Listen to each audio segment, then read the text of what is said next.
आज हम लोग सबसे पहले बात करेंगे कि जो वैदिक कल्चर थी और हड़प्पन सिविलाइजेशन थी, दोनों में अंतर क्या देखने को मिलता है।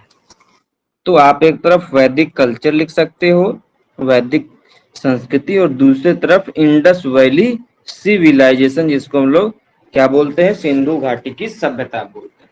अब दोनों में अंतर क्या था जान लीजिए। जो वैदिक संस्कृति थी, इसका विकास जो हुआ था वो ग्रामीण व्यवस्था के आधार पर हुआ था। तो सिंधु घाटी सभ्यता की जो जीवन पद्धति थी वह क्या था, ग्रामीण व्यवस्था पर आधारित था। किस पे, ग्रामीण व्यवस्था पे। ठीक है।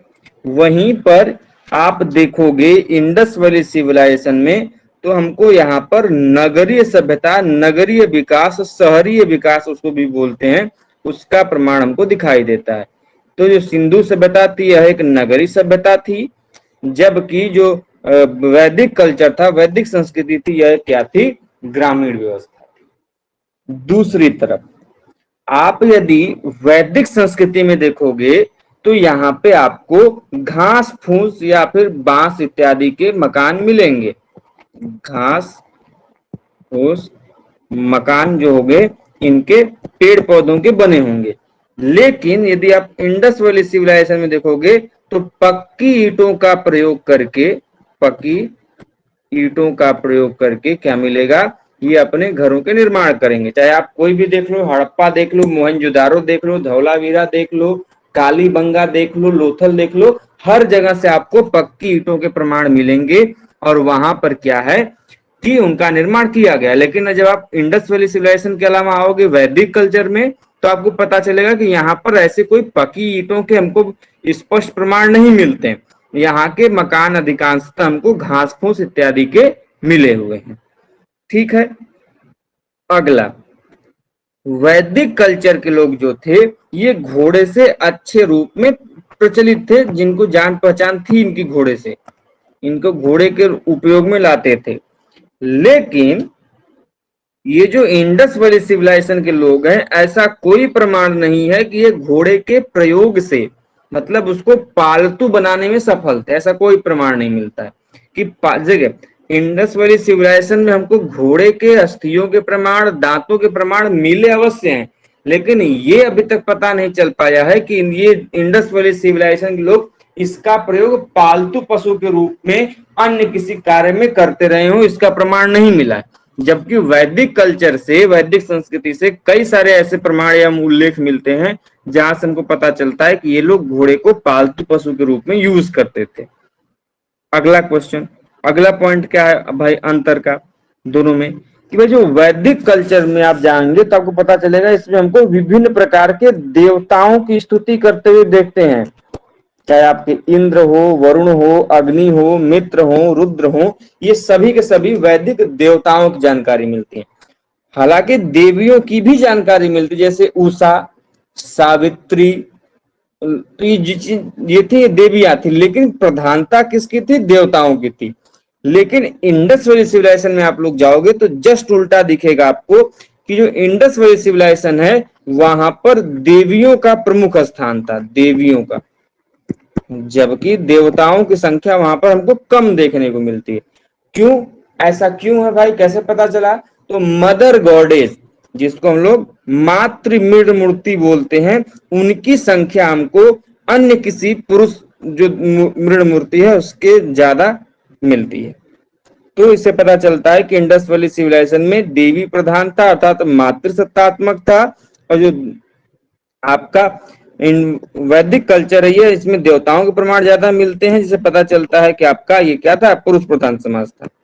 अगला पॉइंट देखिए, हमको वैदिक कल्चर में युद्ध के प्रमाण कई सारे मिले। आप लोगों ने को मैंने बताया भी था, दशराग युद्ध, तो ऐसे कई सारे युद्ध के प्रमाण हमको, विद्रोह के प्रमाण काफी अच्छी मात्रा में मिलते हैं वैदिक कल्चर में, वैदिक संस्कृति में। लेकिन आप पूरे इंडस वैली सिविलाइजेशन को उठा के देख लोगे, कहीं एक जगह से भी आपको युद्ध के प्रमाण नहीं मिलेंगे। हम तब भी मान लेते जब हमको तलवार, भाला या फिर कोई लड़ने वाला अस्त्र मिलता, तब भी मान लेते ठीक है, हमको उल्लेख नहीं मिला, तो कोई तो ऐसा एविडेंस मिले जिससे हम मान लें कि उस काल के लोग आपके युद्ध करते रहे हों। तो इंडस वैली सिविलाइजेशन के किसी भी प्लेस से हमको किसी भी प्रकार के हथियार जो कि युद्ध में प्रयोग किए जाते थे उनका प्रमाण नहीं मिलता। तो इस क्वेश्चन को ध्यान में रखिएगा, एग्जाम में पूछा जाता है कि क्या इंडस वैली सिविलाइजेशन के लोग युद्ध करते थे, तो भैया सीधे सीधे कर दीजिएगा नहीं। क्यों नहीं? क्योंकि ऐसा कोई प्रमाण हमको नहीं मिला है। एक ऐसा स्थान है इंडस वैली सिविलाइजेशन में जहां पर कुछ कंकाल मिले हैं जिनकी हड्डियों पर कट के निशान हैं, ऐसा माना जाता है कि वो तलवार से होंगे, और कुछ व्यक्तियों ने उसे आर्य आक्रमण से जोड़ दिया है, जबकि यह पूर्ण रूप से गलत है। तो इसको उस एक एग्जाम्पल के आधार पे पूरे सिविलाइजेशन को युद्ध के मामले में नहीं झोंका जा सकता। किसी भी चीज के लिए आपको क्या करना पड़ेगा? उपरयुक्त प्रमाण देना पड़ेगा। अगला पॉइंट कि भाई हमने अभी बताया कि वैदिक कल्चर पितृसत्तात्मक था। वैदिक सभ्यता की तरफ आप जाएंगे तो आपको पता चलेगा कि वह पितृसत्तात्मक था, अर्थात पुरुष समाज था, पुरुष प्रधान। वहीं पर हड़प्पा जो संस्कृति थी, हड़प्पा जो सभ्यता थी, वह क्या थी? आपकी मातृसत्तात्मक समाज था। ठीक है। इसके अलावा इंपॉर्टेंट क्या है भाई? वैदिक कल्चर में आएंगे तो आपको पता चलेगा कि यहाँ पर जो अर्थव्यवस्था का आधार था वैदिक कल्चर में, वो कृषि और पशुपालन था। कृषि और पशुपालन था। लेकिन इंडस वैली सिविलाइजेशन में आएंगे तो कृषि और पशुपालन के साथ साथ उद्योग भी जो है यह क्या था? आपका आधार था। तो प्रमुख आधार इंडस वैली सिविलाइजेशन में उद्योग था। तो आपसे क्वेश्चन में पूछा जाता है कि वैदिक कल्चर के, वैदिक संस्कृति के अर्थव्यवस्था का मुख्य आधार क्या था? तो आपका था क्या? कृषि एवं पशुपालन। तो वैदिक कल्चर में भी दो अलग अलग फेज हैं। तो किसमें क्या है हम आपको बता चुके हैं जब हमने आपको डिफरेंस बताया था। तो यहाँ पे इंडस वैली सिविलाइजेशन में मुख्य आधार क्या था? तो आप था उद्योग। अगला पॉइंट, जो वैदिक संस्कृति है इसमें हमको कर्मकांड, कर्मकांड मतलब पूजा पद्धति एवं उससे संबंधित जो रीति रिवाज है, इसका प्रचलन हमको ज्यादा देखने को मिलता है। जबकि इंडस वैली सिविलाइजेशन में हमको मूर्ति पूजा का प्रचलन ज्यादा दिखाई देता है। आपकी वैदिक संस्कृति में मूर्ति पूजा का प्रमाण नहीं मिला है, न ही मंदिर के प्रमाण मिले हैं। लेकिन इंडस वैली सिविलाइजेशन से हमको मूर्ति पूजा का प्रमाण मिला है। क्यों? क्योंकि हमको कई सारी ऐसी मातृ मृण मूर्तियां, बाकी अन्य मृण मूर्तियां मिली हैं जिनकी पूजा की जाती थी। लेकिन वैदिक कल्चर के किसी भी पुरा स्थल से हमको ऐसा प्रमाण देखने को नहीं मिलता। इसके अलावा जैसे वैदिक कल्चर में इनका पवित्र पशु था गाय। वैदिक सभ्यता में, वैदिक कल्चर में इनके पवित्र पशु के रूप में गाय स्थापित थी। लेकिन इंडस वैली सिविलाइजेशन में उसको चाहे बैल कह लें या फिर इनका सबसे पवित्र जो था वो एक श्रृंगी पशु था, मतलब उसके एक सिंग वाला पशु, वो उनका पवित्र देवता था। एग्जाम में पूछा जाता है कि सिंधु सभ्यता की पवित्र आपके पशु के रूप में किसे माना गया है? तो एक सिंग वाले बैल को कह लें, एक सिंग वाले आपके पशु को कह लें, उसको माना जाता है।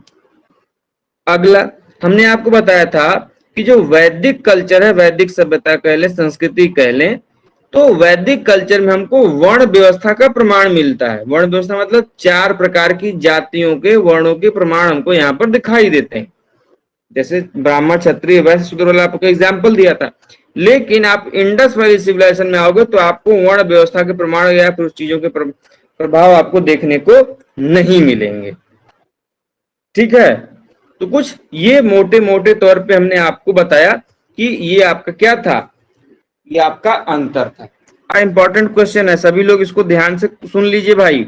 क्वेश्चन पूछा जाता है कि सिंधु घाटी के सभ्यता के लोग निम्नलिखित में से किस धातु के प्रयोग से अपरिचित थे? आपके पास ऑप्शन में दे देगा कांसा, तांबा, लोहा, टीन। आप लोग गलती कराओगे भैया। तो जो सिंधु घाटी सभ्यता के लोग हैं वह लोहे के प्रयोग से अनभिज्ञ थे।